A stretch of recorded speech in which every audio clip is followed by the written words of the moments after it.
Praise the Lord, hallelujah. प्रभु यीशु मसीह में मेरे सब बहन भाइयों को जय मसीह की।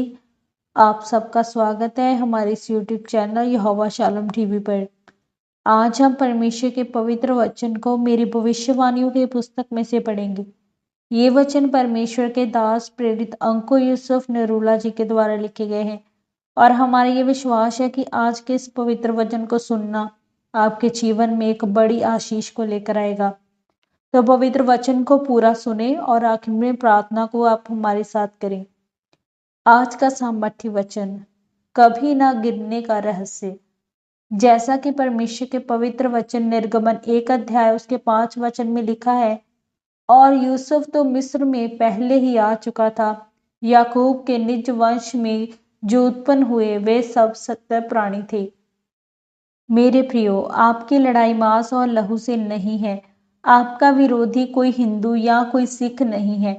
आपका विरोधी शैतान है और परमेश्वर ने कहा आपका युद्ध आत्मिक है और आपको इसे आत्मिक रीति से चलना है। अगर एक आत्मिक मसीही अपनी अंदरूनी आंखों से देखे तो जो योजना परमेश्वर ने आपके लिए ठहराई है, जब आप उसको समझेंगे तो आप कभी भी मसीह जीवन में नहीं गिरेंगे। लेकिन उसके लिए आपकी आत्मिक आंखें खुली होनी चाहिए।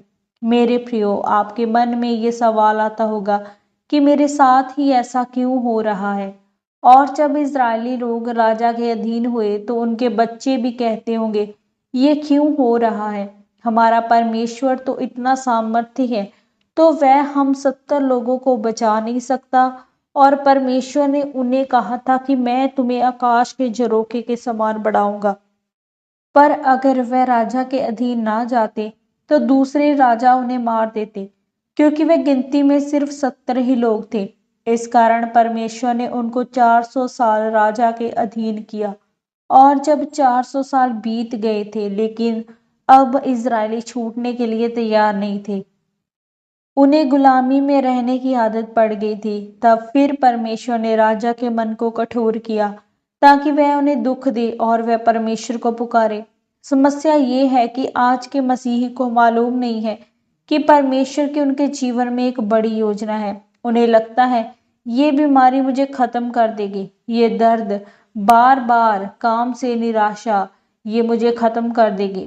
लेकिन आप उन लोगों में से नहीं हैं।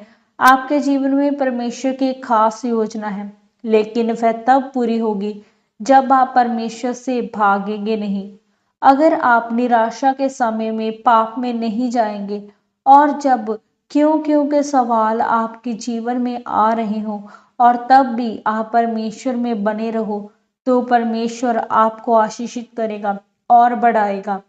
आमीन। प्रार्थना।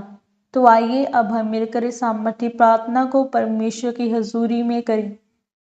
सर्वशक्तिमान परमेश्वर, इस वचन के लिए मैं आपका धन्यवाद करती हूँ और प्रार्थना करती हूँ कि मैं अपने जीवन की हर परिस्थिति में आपके ऊपर विश्वास रखूं और कभी भी ना डगमगाऊं और आपकी योजना को समझ सकूं।